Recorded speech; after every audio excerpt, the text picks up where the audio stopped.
All right, good morning. How was yesterday? Yeah, let's get some cheers. All right, my name is Cheyenne Quintella. I'm the Conference Advancement Coordinator for EDU. We're so excited to have everyone back in person. We really hope you feel the energy. This is the first featured session of the day, and we're starting on a really high note. Max Klemenko is a Ukrainian entrepreneur and creator who has amassed 3 million followers and 2 billion views on social media. He has since started a creative agency, Klemenko, which boasts clients such as the UN, Google, and the Elton John AIDS Foundation. In today's day and age, social media can be hard to navigate with all types of information, with now more than ever information being so crucial in tackling today's biggest issues. Quick reminder, during the Q&A, please remember to ask questions through the Engage button on the session page in the South by Southwest EDU Go app. Please welcome to the stage, Max Klemenko. Thanks a lot. Hi, guys. These lights are so bright. How's it going? Good? Cool. First, it's my second day in Austin, and I really like the city. Is anyone here from Austin, or are you guys? Oh, wow. You have these, okay, so I run. I wasn't going to talk about, anyways. So you have these like metal things by the river, and it's like a run-in route, right? And I've already emailed someone in my council in London with a suggestion to do something like this, because there we have a port and then we can't run by the river. But if you build these massive metal things, then you can. So it's a digression. We're not going to be talking about running. So we're going to be talking about misinformation on social media and what can be done about it. I will start with talking a little bit about myself, because it's important for you to understand why you want to listen to me. If you don't, after I give my intro, then that's okay, but I hope you will want to. So my name is Max Klemenko. I'm from Ukraine. I moved from Ukraine to the UK like 12 years ago, or something like that, a long time. And then I was studying, working. I used to sell pies, used to sell tennis rackets. Anyone plays tennis here? No? Okay.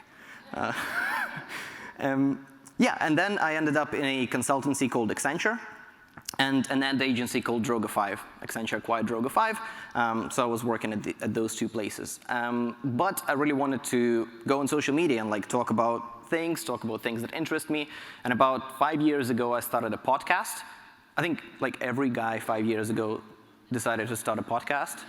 So I was one of those people, because it's like, oh, this is such a good chat. Imagine if we put it out online, everyone's gonna love it.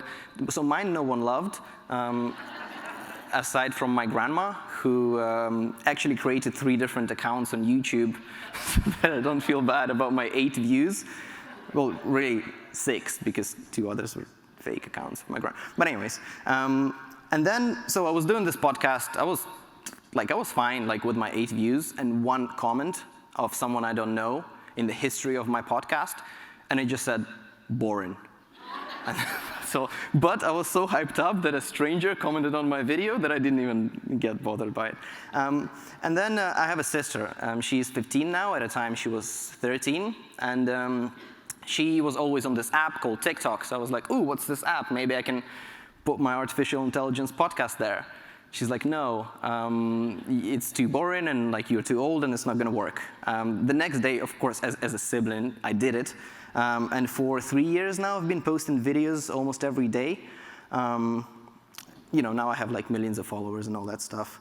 And I usually talk about business, psychology, brands, marketing stuff, or just my life, like my cat, my girlfriend, and whatnot. Also around this time, so I was working at Accenture, doing the TikTok thing, and we were pitching a client. It was a pitch, I'm not going to say. It's one of the big tech firms, and we didn't get the client. So I told my manager, like, ooh, if you had my idea and you pitched my idea, we would have gotten the client. And then she was like, well, if you're so smart, then go start your own agency. So I started my own agency, and now we have signed that client, so there is that. Cool, it's called Klemenko, and we mostly work on educational projects. We've worked with Microsoft, TikTok, the United Nations, UK government, Euro government guys, CDC, all kinds of things. Cool, my biggest flex is that Camila Cabello knows my cat. there was an early ad on TikTok, and I was starring there, so was Camila Cabello. The thing is, TikTok came to me with a brief, and the brief said they were looking for a normal-looking guy. So I was happy that I got the thing, but it's like, anyways, not the adjective that I would choose, but anyways. So yeah, and I asked if I can sneak my cat in, and then Camila really liked it, and she had her puppy in the video, so that was a wholesome moment. A word about my grandma, who has supported me through this journey. She's watching now online in Ukraine. The Russian troops have attacked my hometown 2 days ago, so she is either on the first floor or in a bomb shelter, but she's watching, so hi, Grandma. Hi, Grandma, everyone. Okay, the plan. Thank you. The plan. So we're firstly going to talk about why I think misinformation spreads. This is not going to be about, I feel like as in the US, everyone is really well-versed in the whole fake news topic, the whole like social media creates echo chambers, like blah, blah, blah. So you know all of this stuff and all those stats and like what it does to our society. So I'm going to talk about something slightly different about my experience and the experience of my agency and my clients. So we're going to talk about how we tackled vaccine hesitancy, working together with the United Nations. We're going to talk about the Russia-Ukraine info war, and then what can be done about this whole thing. I have the solution, which I'm going to present to you, and it's 100% going to work. No.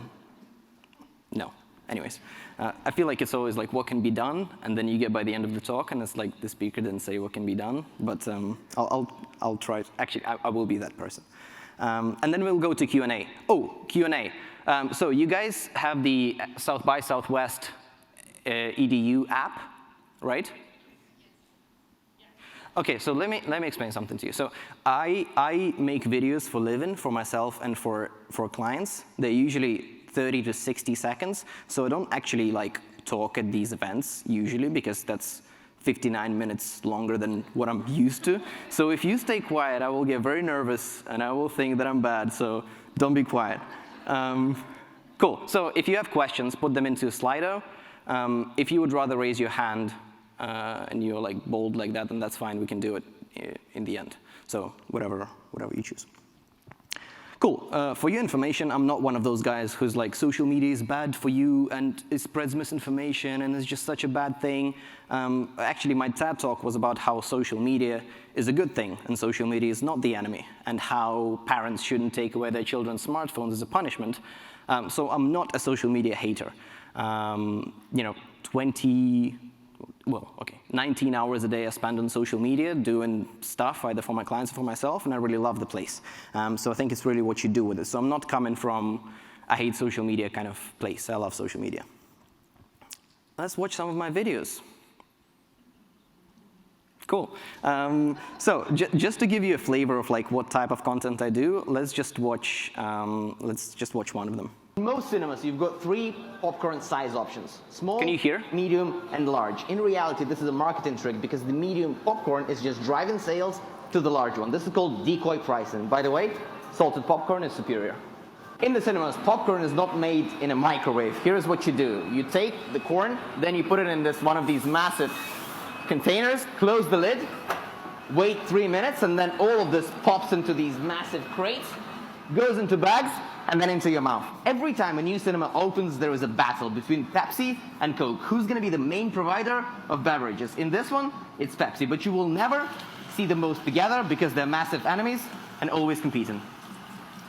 The Pepsi that you drink in cinemas actually doesn't come from Pepsi bottles. They make it on the spot. So you take the water, then you put some gas into it, then you take this Pepsi syrup that is brought by Pepsi to every cinema, and you squeeze, put it in gas water, and drink. When you're watching an action film, sound is more important than the visuals. So in order to get the best sound, what you have to do is you have to sit bang on in the middle of the cinema. So this is an example of a large cinema-level projection room. In reality, you're watching a film over there, and that's the projector. So you just press one button, and the film is playing. So there is one screen in here, and another one here. So there is no tapes, no human control in this, all automated. One of the lesser known reasons why these screens are so damn expensive is because on top of it, there's a thin layer of silver that is used to reflect the light properly against the projector.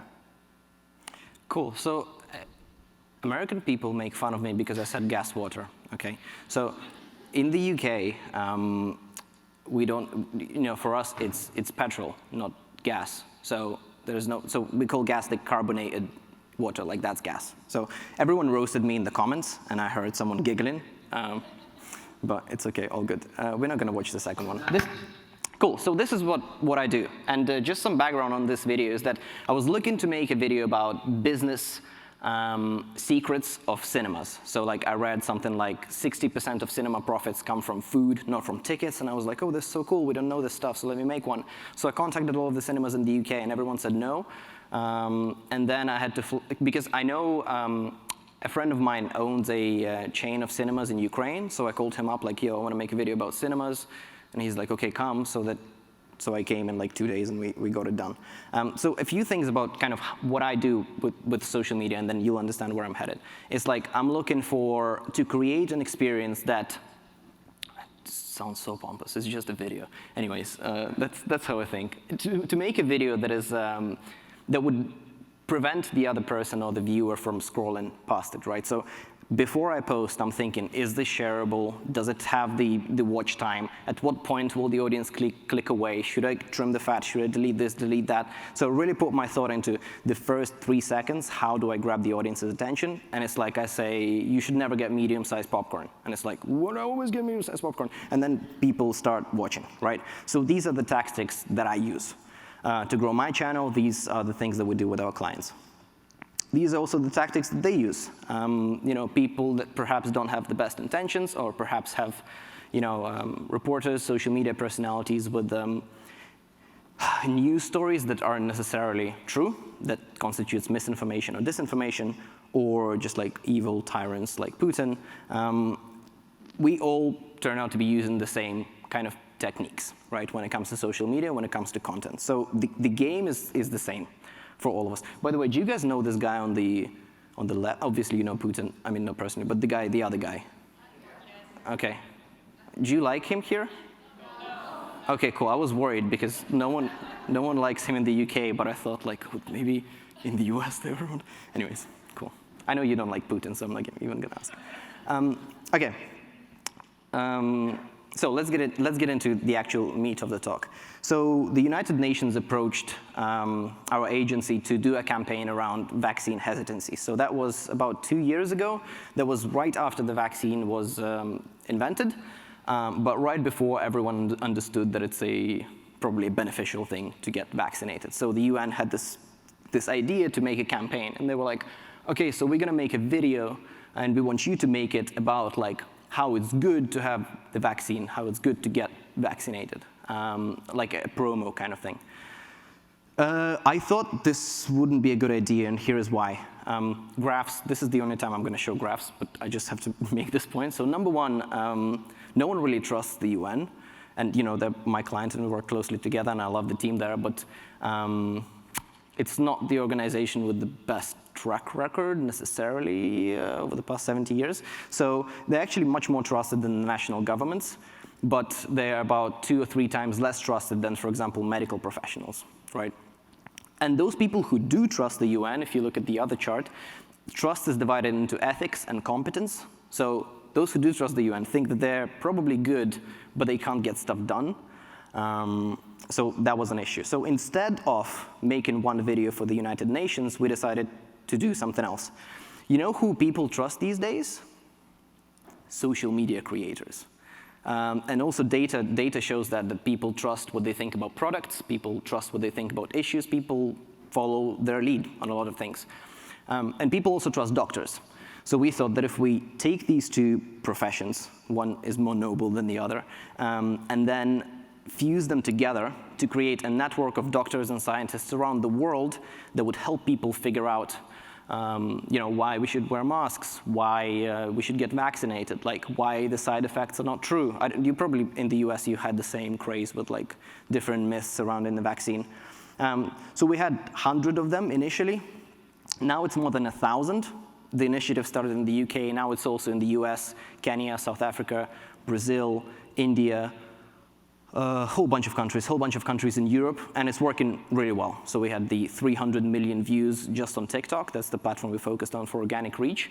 And the reason why this works is because if you look at these faces, like everyone finds someone from their community, their professional background, someone who speaks their language, someone who does a similar thing to them, and also these people are on the front lines. When we see a video that's made by the UN, we don't think that they have skin in the game, right? Well, these people are doctors, nurses, engineers, scientists, like they are there in the front lines of COVID. So this is why people really trusted them, and we have received tremendous feedback, and now this initiative is global, so that means that it worked. Just to show you the results, this is the UK vaccination curve, first dose and second dose. That's the time period when we started working with the UN. So if you look, initially it was kind of slow, and then there was steep growth. And this is when we jumped on the project. So it's like, I'm not saying that like we saved the world, but like we kind of saved the world, and no one knows. So I'm just putting it out there. We use different techniques to make it work. It's hard to explain to a scientist that you need to act like a social media creator.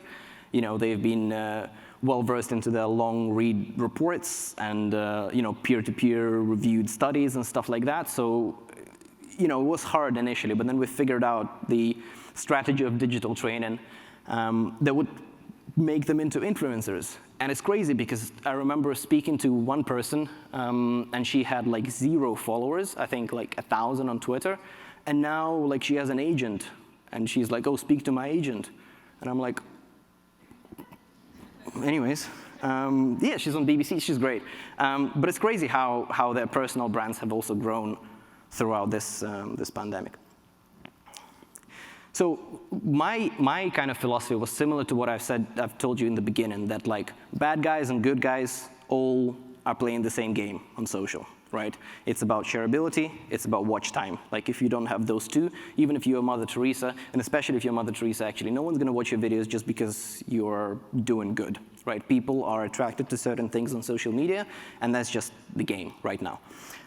So there are some studies, I think, by Microsoft that the attention span on social is 8 seconds. There was another study that came out recently, not to spread misinformation, I will say that it's not peer-reviewed, but to me, I think it's closer to reality that you have 1 second, 23 milliseconds for the person to understand if they want to watch you or not on TikTok. By the way, are people here on TikTok even? Some, okay. You know that TikTok lights up the same parts of the brain as crack cocaine? Like, I just heard that from Andrew Huberman, I think it's crazy. Second thing that I've suggested to the doctors and the scientists was to use the authority bias. For some reason, doctors don't want to say that they're doctors because they think they're like bragging or they think it's weird, yet people who are not doctors love to say that they're doctors. So it's like we're competing. I'm trying to explain to them, like it's quite an uphill battle. If they are doing this and we are not doing this, like it's a problem. So our views went up, I think it was either 30 or 40%, and that's attributable to the fact that a creator would say that they're a doctor or an engineer in the beginning, like, hi, my name is Max, I study immunology, for example. And they would also wear a lab coat to be in their practice. Like that initial image is very, very, very important. So some of our creators like calling people out. So if someone says, I had the vaccine and now, my arm is magnetic, they like to duet that video and to kind of to call out and to expose that person directly. So here's one of the more recent examples. I think now we don't have that many crazy myths anymore, but there are still some, so I'm just going to play one of them. Breather. The list of adverse events of special interest, I had to look most of them up because I didn't even know what they were. It is 9 pages long. 9 pages, look at how full that is, 9 pages. Hi, Dr. Cat, epidemiologist. I've seen a lot of sensationalized viral videos about 9 pages of Pfizer adverse events that were supposedly not disclosed. So let's dive into her claim. For some quick background, a group of anti-vaccine mandate physicians calling themselves the Public Health and Medical Professionals for Transparency filed the Freedom of Information Act to get all the documentation regarding the Pfizer-BioNTech vaccine approval from the FDA. A judge has ordered the FDA to make these pages accessible to the public at the rate of 55,000 pages per month. The first delivery was March 1st. So that brings me to this appendix that's been cherry-picked by people who think they're doing something. List of adverse events of special interest. Now, if you don't know what that is, then you might look at this list and say, oh my gosh, the vaccine caused all these things, which is in fact exactly what people are insinuating. So the only thing that these people are correct about is that this is a list of adverse events. But the adverse events in the list is a pre-specified list of things that they are monitoring for in the data. So these are medically significant events that they have seen historically with other drugs and other vaccines, or things that they're seeing with COVID-19 that they're just monitoring for in the data. Yeah, so this, for example, is an idea. So someone thinks that it's all side effects, but really it's just side effects that are being tested when you test a vaccine, not the ones that have been discovered. Dr. Kat is a savage, by the way. She completely destroys people online. And she was actually one of the first batch of doctors who called out Joe Rogan on misinformation. Let's not get into that because I know that he's in Austin. We also worked with Elton John AIDS Foundation just to show other ways you can kind of, I don't want to say cure, but I guess challenge the existing ideas that people have in their minds. So if you actually look at the photo in the middle, there is me on stage. This is when we presented this thing on British TV. And then there's Elton John on FaceTime, and he knows who I am and where I'm from. So that's cool. So yeah.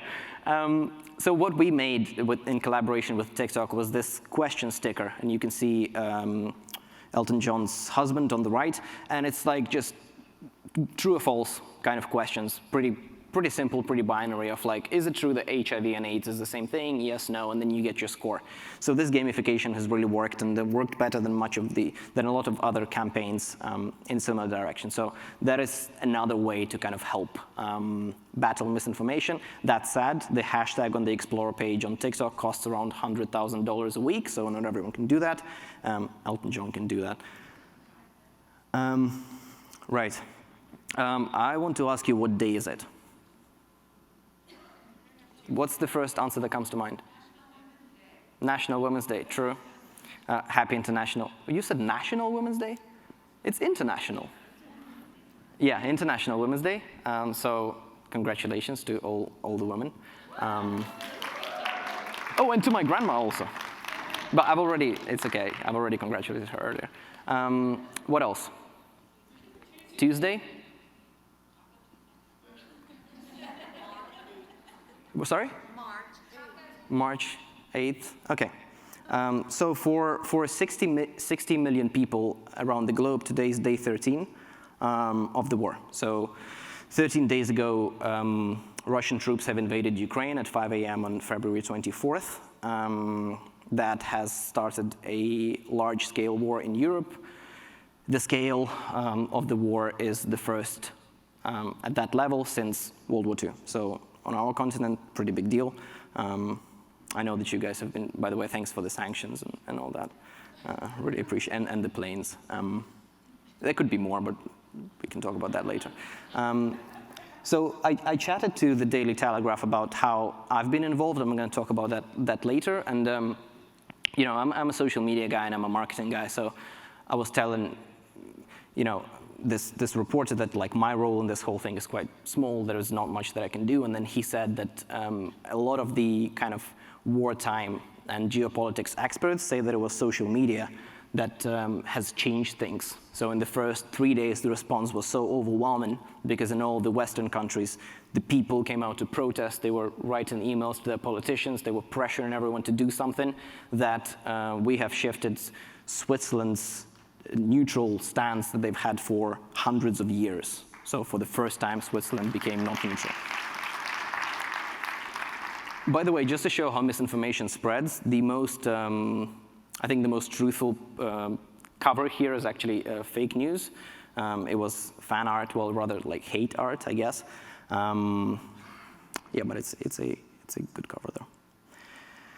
Yeah, this is just a few pictures of what's going on at home. Yeah, okay, my mind has been occupied with that, so I just put that in for you to see, you know, the scale of what we're facing, including kind of today. So on 24th of February, I've diverted all of my agency resources, that's 14 people right now, to work on the Russia-Ukraine war and on the info war.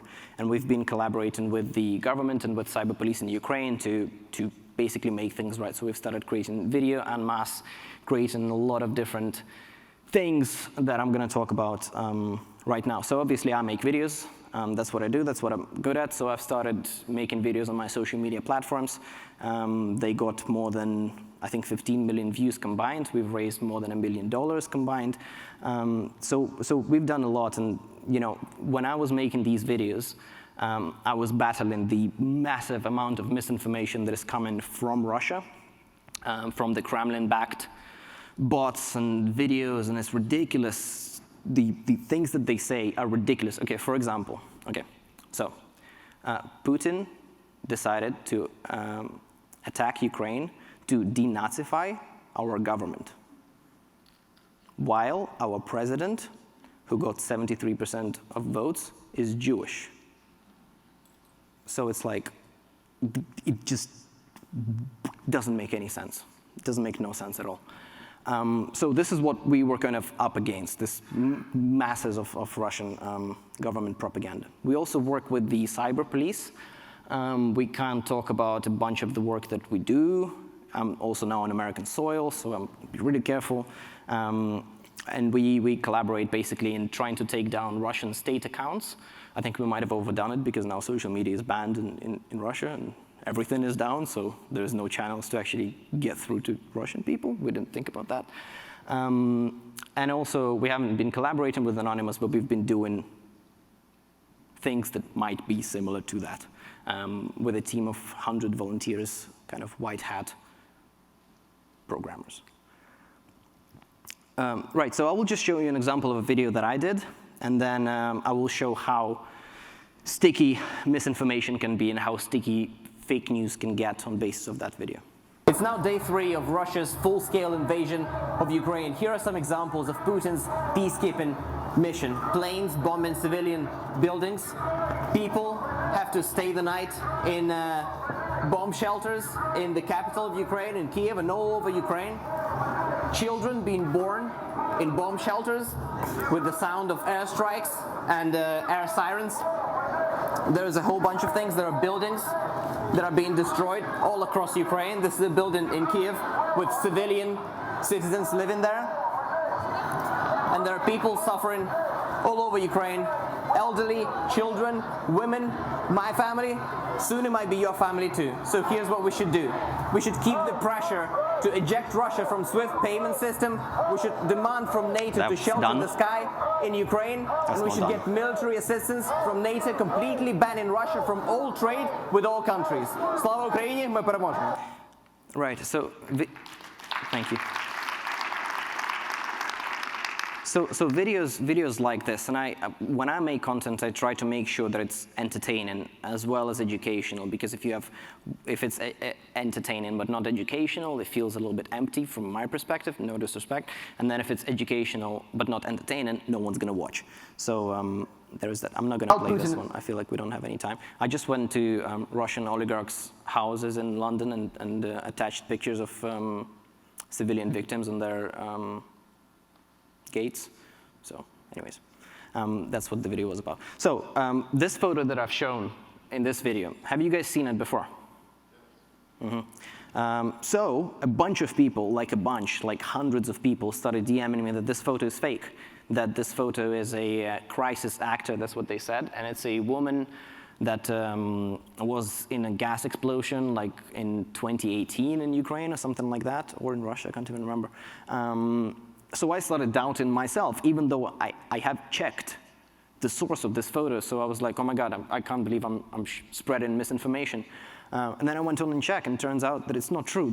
All of the European newspapers have published this photo, and there is fact-checking on Reuters that says that this lady, unfortunately, is the victim of a Russian bomb on the 24th of February. So it's like, but once one person says it, then a bunch of people like it, and then it seems like the truth. And then if you get a lot of it, then even I, knowing where I got this photo from, thought, like second-guessed myself and thought like, maybe I've made a mistake. There are also, once you start posting political content, especially content that includes blood, explosions, war, things that are not like nice, then the algorithms get really mad. And I've had 3 cyber attacks on my accounts that have survived, partially because I have management in all the social media platforms and they help me kind of protect it. But they were like, Max, maybe you have to like chill out with this.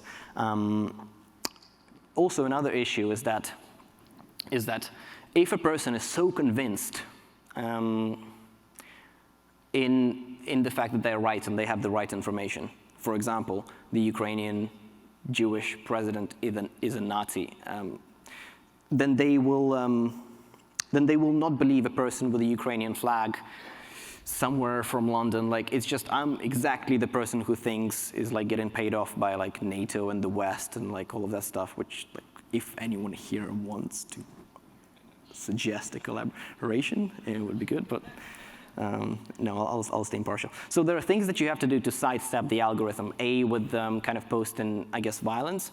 I'm telling you how to post violence without getting caught. And then B, just to get to the people that you want to get to. So for example, everyone likes DiCaprio, right? Americans like DiCaprio. You guys like DiCaprio, right?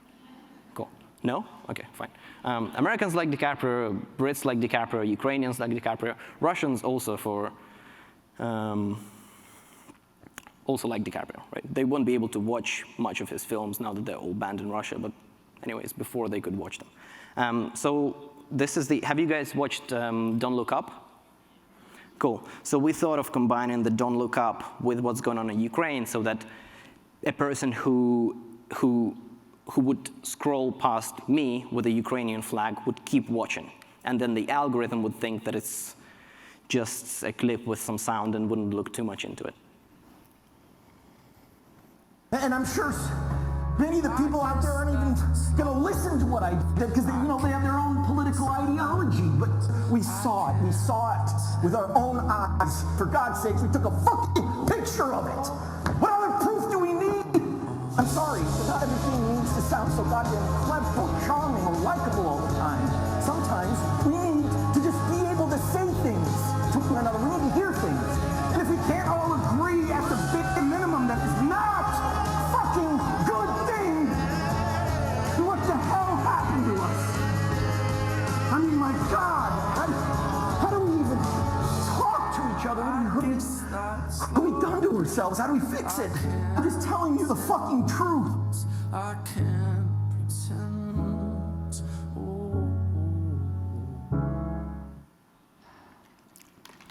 Yeah, so videos like this. Two.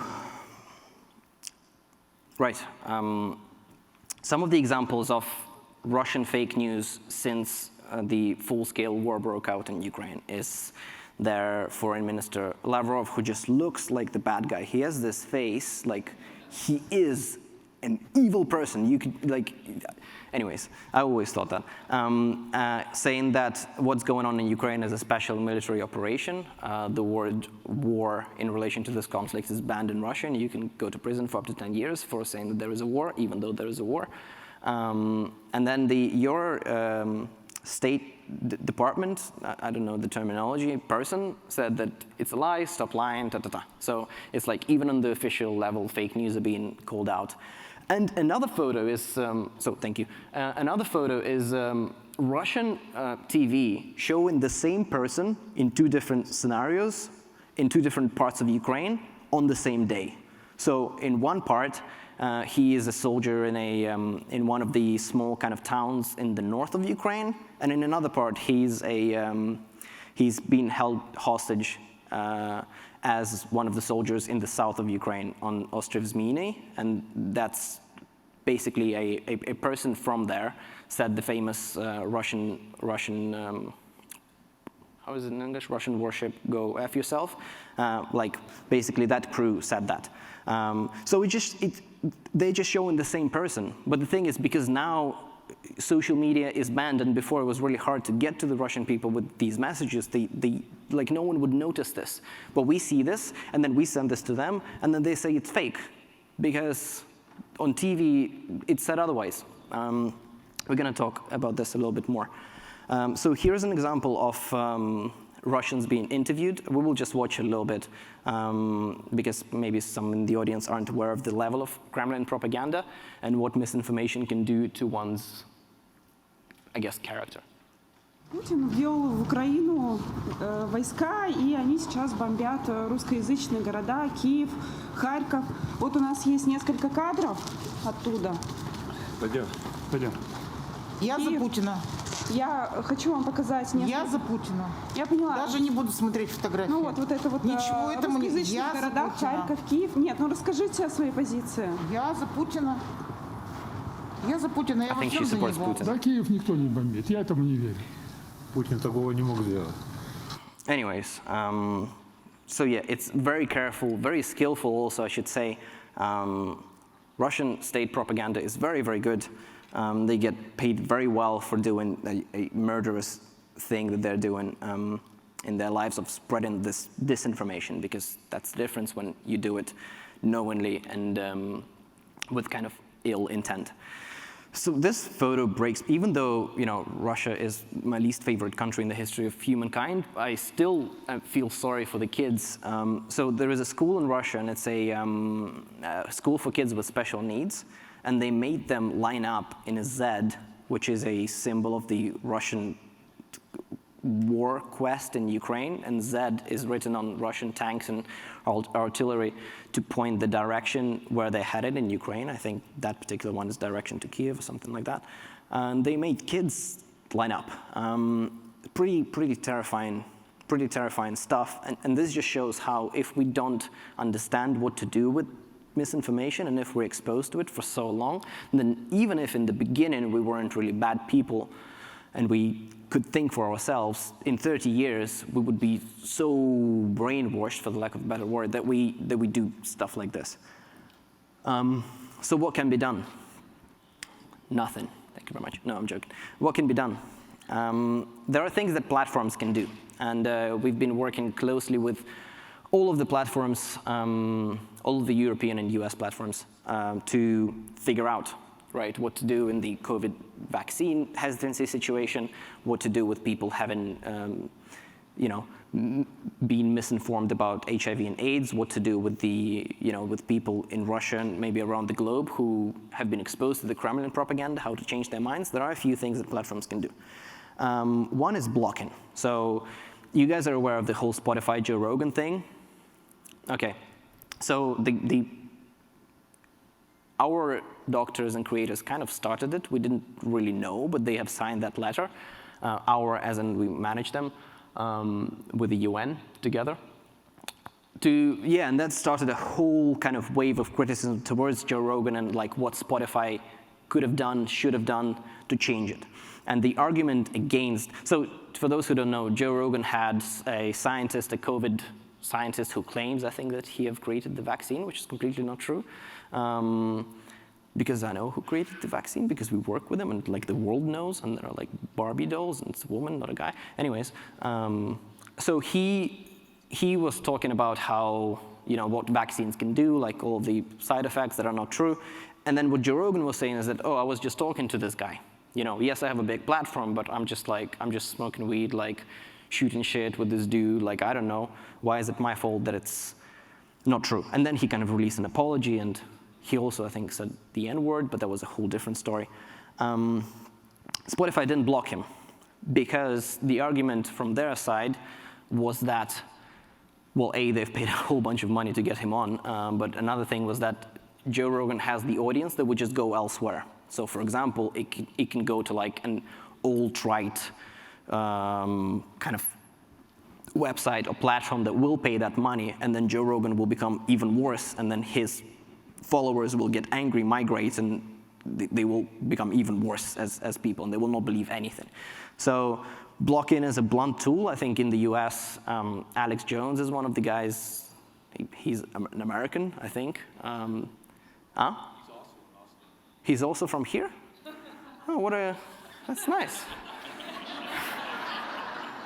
You just have so many talents coming from Austin. Well, anyways, I don't actually know much about him. I just know that he's very loud and he was blocked, that's all. And I think his views, his pay definitely decreased, but I think his views didn't decrease because he went to all these like other platforms, started his own thing, and that created a whole kind of create a non-censored internet that happened to harbor alt-right people by accident. So blocking, to me, I don't think that it's the right tool. There are some situations like spreading dangerous misinformation that Alex Jones was doing. I think Joe Rogan is also there, but there can be kind of a too big to fail situation. There is also algorithmic blocking that is known as shadow banning, and it's usually what creators complain about when they start making bad content. They go like, oh, I'm shadow banned.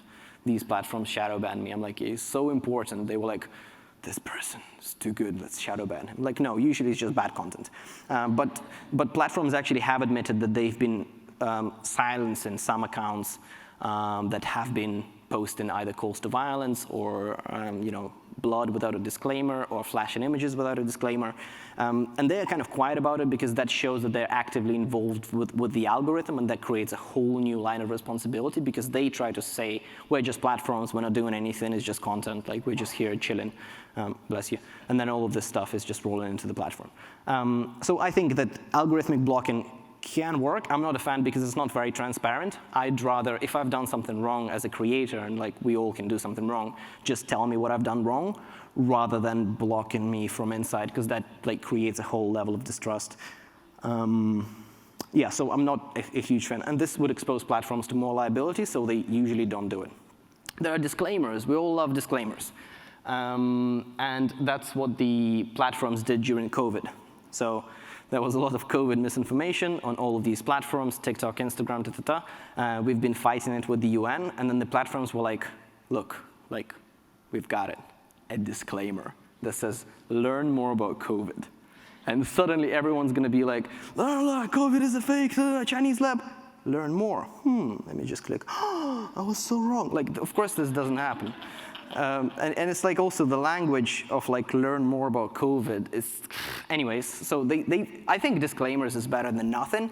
And we've been working together with TikTok and YouTube on taking our doctors and then putting them into these shelves or TikTok pages that are hosting verified COVID-19 content, and it works, but it works for people who are on the fence. If someone is convinced, they're not going to pay attention to this. They will probably think it's another conspiracy theory.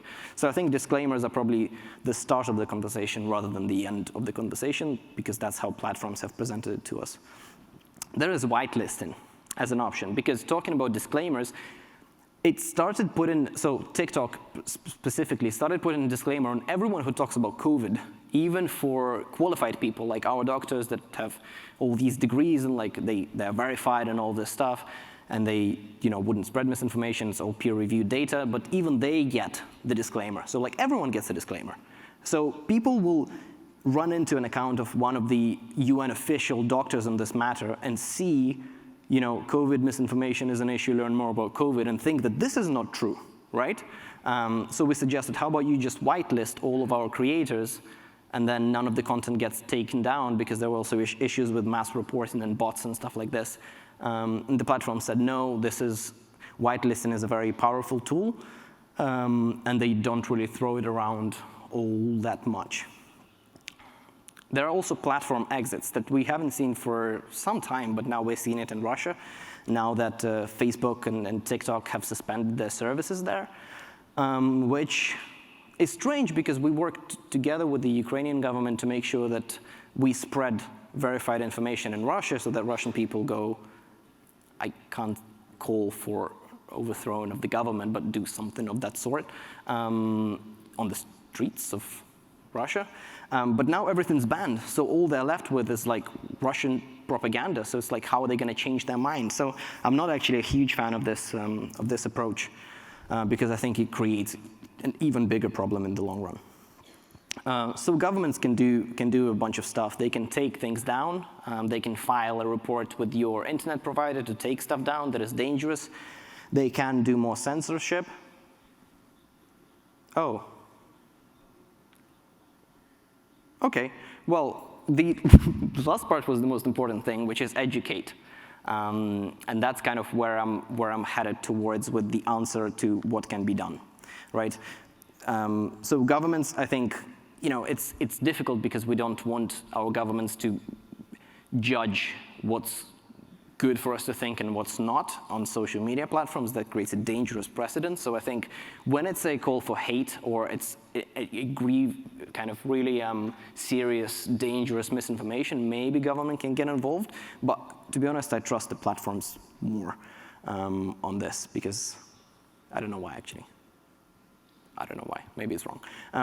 There are a few things that individuals can do, that we can do. One campaign that I really like, and we've worked on this together with the UN, is called Pause. And it's just before sharing something, before sharing a photo, before sharing a post, just pause and think, like for a second or 2 seconds, and think, like, can this be wrong? Can I be contributing to spreading harmful misinformation? And that actually has really interesting results and really positive results.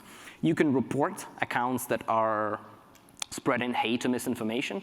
Mass reporting still works. Unfortunately, it also works against us. So there are hundreds of thousands of bots that are scraping the internet looking for creators that are doing let's say if it's a Kremlin bot, it's looking for someone who's calling for NATO to close the sky, and then they would mass report this account, and sometimes the video gets taken down, and then you have to go through the appeal process. So reporting works, it also works against us.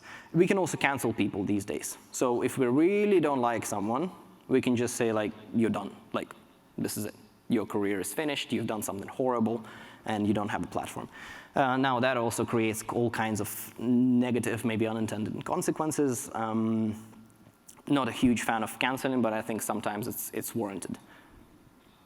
For me, I think the answer is education. And it sounds really like wishy-washy, like education. But there's a bunch of things that platforms can do and that we are trying to get platforms to do. There are some examples like TikTok's initiative to fact-check your feed. And they've invited a whole bunch of journalists to create videos about how to fact-check stuff, how to understand what's fake news and what's not. And if you look at all of the different layers of population, Gen Z is actually the best at telling what's fake news and what's not. And then boomers are the worst, and then it kind of goes to the worst at this particular thing. I love boomers. So that's one initiative, and I think if we instill that in people's minds, media literacy, fact check your feed, but importantly, like, it has to be interesting, like, it has to be interesting, engaging content, like, it can't just be boring stuff because else no one's going to watch it. And then the Team Halo initiative, that is our initiative with the UN, I think is also a great example of how you can educate while being entertaining for the message to sink in. Last story before I finish off is a story of my friend, Misha Katsurin, in Ukraine. His dad doesn't believe there is a war in Ukraine. So it's really heartbreaking. He recorded that conversation and started a project that is called Papa Pover, which means Dad Believe Me. And it's Ukrainians that have 11 million relatives in Russia. The initiative is for them to call them and try to kind of explain things. And there are talking points and like how to deal with different arguments and like facts and data and stuff like that. It just shows that, like, if we try to push the platforms to educate us more by involving us, like normal people, different people, talking about the things that they care about and then they're skilled at, and if we just maybe talk more to each other, maybe things could have been prevented. Maybe if he started doing this 20 years ago, things could have been different, but at this point, they're not. So to me, if misinformation is the cake, then education is the knife. I thought about this, and I thought this was super wholesome thing to end the presentation with. So things are not as they seem, and if you are educated and you're communicating freely, then you will figure things out. So Awesome. Thank you very much. Pleasure.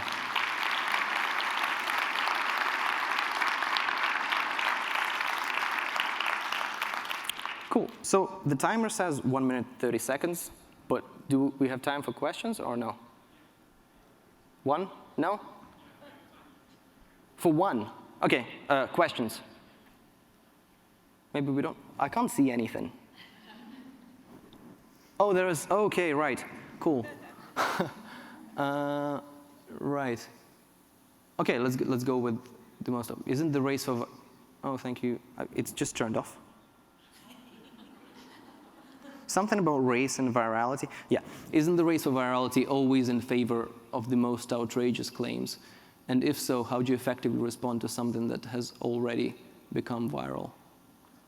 Isn't the race for virality always in favor of the most outrageous claims? Yeah, so this is something actually that I'm thinking about a lot, about responding to something that is viral, because the guidance that we've had from the agencies that work on this as their kind of main expertise is that if there is something that has been misrepresented and you have a platform, don't engage, because you're spreading that misinformation further by rebutting it, and then people who want to believe the first part will believe the first part. So I think it really depends, but I think if there is something that is completely outrageous, but it's at those early stages, I would hold back from facing it head on and trying to rebut it. I think if it's something that is kind of well spread, then you kind of wouldn't have a choice. So there is that. What can teachers like me do to help Ukraine? Whoever asked this, maybe we can chat. I'll be somewhere. Hi, I'll be somewhere here. I'll come here after the talk. I'll just get unmiked and then go there. So this is it. Okay, this means I have to wrap up. Okay, okay, awesome. Nice. All right, cool. Thanks a lot again. Thank you, guys. Thank you.